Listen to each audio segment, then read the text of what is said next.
Thousands are expected to travel to Sturgis, South Dakota for the annual motorcycle rally, which begins this Friday. This year's event is sparking some concern and controversy that the large crowds could lead to the spread of the coronavirus. Valley News Team's Katie Opperly spoke with local bikers about how they're feeling about this year's trip. The city of Sturgis will be hosting its 80th year of the Sturgis Motorcycle Rally. I'm pumped to go. I already got my gear packed. This is what it's going to look like. Casey Hillebrand will be one of the 250,000 expected at the rally as he and a group of friends make the trip from Fargo on Friday. 90% of the time I'm going to be down there. We're going to be riding on an open road kind of thing.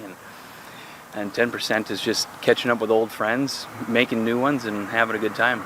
The 250,000 is roughly half the typical turnout for the rally. But with bikers coming from all over the country to a city of about 7,000 people, there are concerns it will create an environment for COVID-19 to spread. Hillebrand says he's taking precautions. At least I'm going to be wearing a mask when it's necessary. I'm going to have my Lysol and disinfectant and everything. And I got a little cootie key so I can pull a handle and I don't have to touch anything. Hillebrand says he isn't too concerned as he will be primarily out on the open road and in fresh air, but others aren't taking the risk. We spoke to multiple people in the valley who say they will not be hitting the road this year, not wanting to get sick or spread the virus. A survey of Sturgis residents found that 60% want to postpone the rally, with many bikers saying they would come regardless. It was decided the rally will go on, bringing big groups and big cash to the region. The unknown is how big of a problem will COVID-19 be afterwards for all involved. In Fargo, Katie Opperly,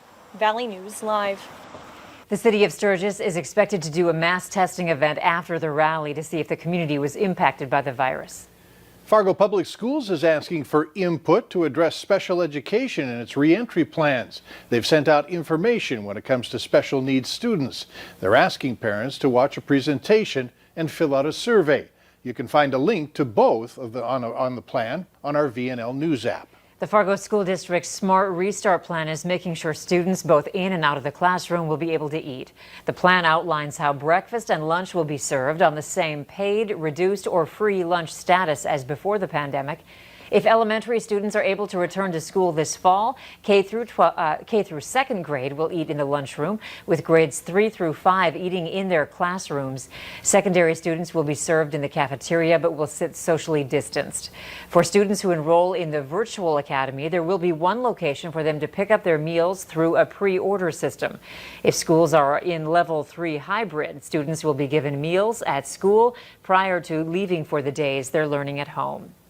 The cost of school supplies may vary this year depending on how much time your children spend at home, distance learning, or in the classroom.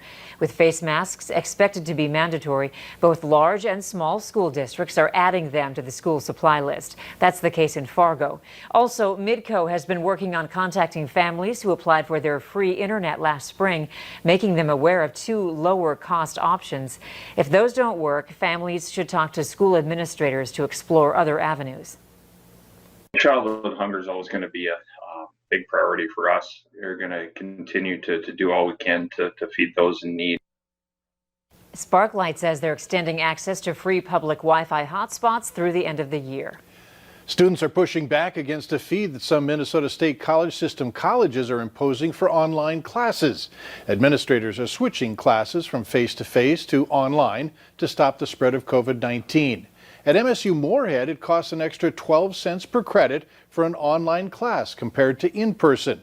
Now, that's far less than what students at other Minnesota State University schools have to pay. Some are paying $20 extra per credit. There's a petition circulating online to get Minnesota State to drop the online fee this year. When you're relying on things like financial aid for going to school, you've already budgeted so carefully that anything can throw it out of whack, especially something like this. While a majority of Minnesota State colleges lose money on their online courses, this past year MSUM made more than $42,000 in revenue. Another coronavirus testing event is coming to Grand Forks this week. It will be on Friday from 10 a.m. to 3 p.m.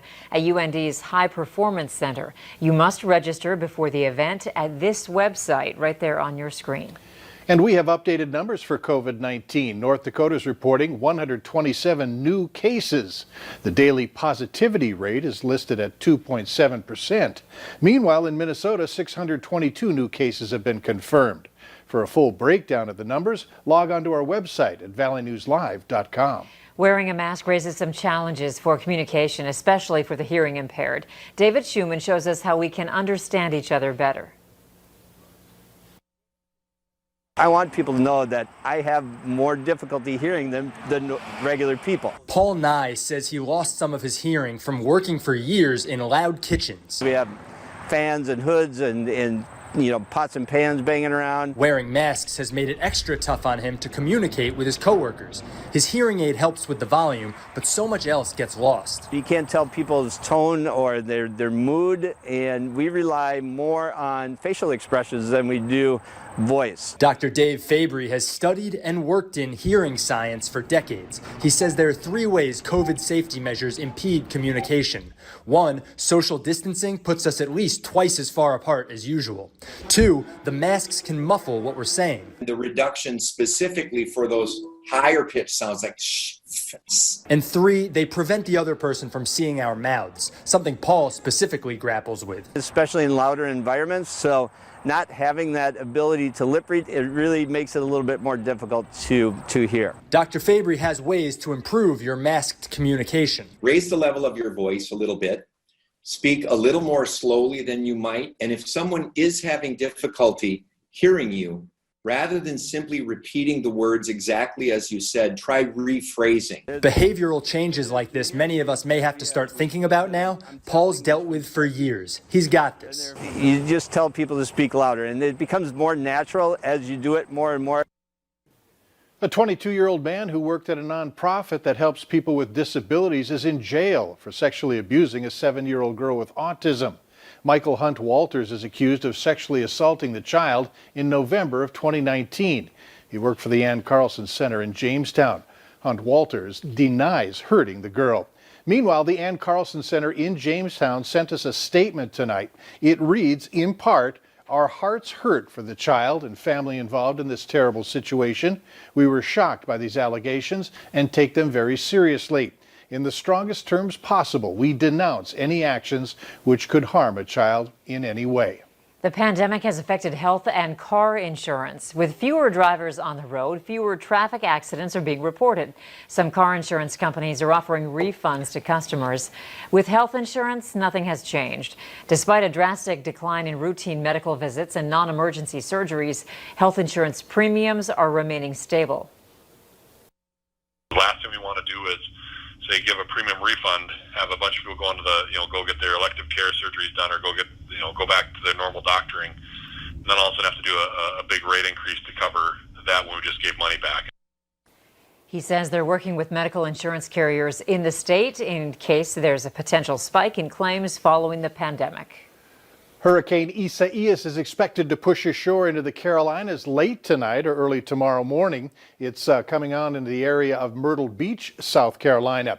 It's bringing with it life-threatening storm surge, flooding, damaging winds, and flooding rainfall. And that means a hurricane warning has been issued for portions of the South and North Carolina coasts. That warning includes Myrtle Beach and Wilmington, North Carolina.